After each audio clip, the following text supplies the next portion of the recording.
Avtomobilingizni zirillash joningizga tegdi.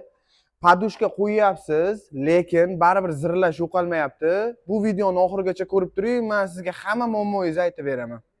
Bu mashinani egalari 15 kun oldin podushka qo'yishgan, lekin mashinada zirillash yo'qolmagan. Buning asosiy sababi qo'yilgan podushkani kauchusi, ya'ni rezinkasi qattiq bo'lgan. Shuning hisobiga zirillash yo'qolmagan.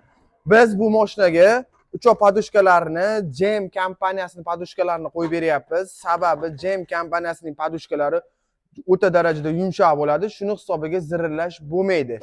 O'tgan safar ertalabda avtomobil zirillasa nima qilish kerakligi haqida qo'ygan videoyimdan keyin juda ko'pchilik kommentga, direktga yozishdi.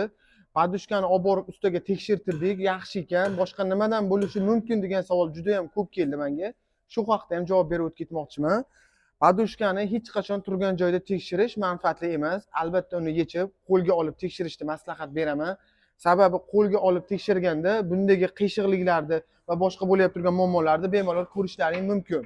Podushkani yechib qo'lga olsalaring, uni bunday holatlar ham bo'lib turadi. Mana podushka siz tashqaridan ko'ryapsiz, yaxshi turibdi, lekin buni yechib ko'rganimizda podushka o'zini holatini yo'qotgan. Mana bu tomon tekis, bu tomon qiyshiq.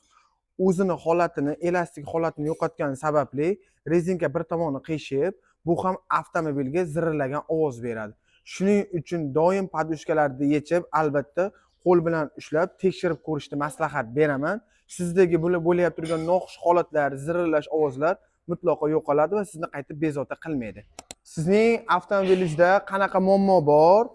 Profiliga obuna bo'lib, albatta bizni kuzatishda davom eting. Bu videoga bitta like bosib, Nexia 1, Nexia 2 haydaydigan akalarga videoni jo'natib qo'yish albatta esdan chiqmasin.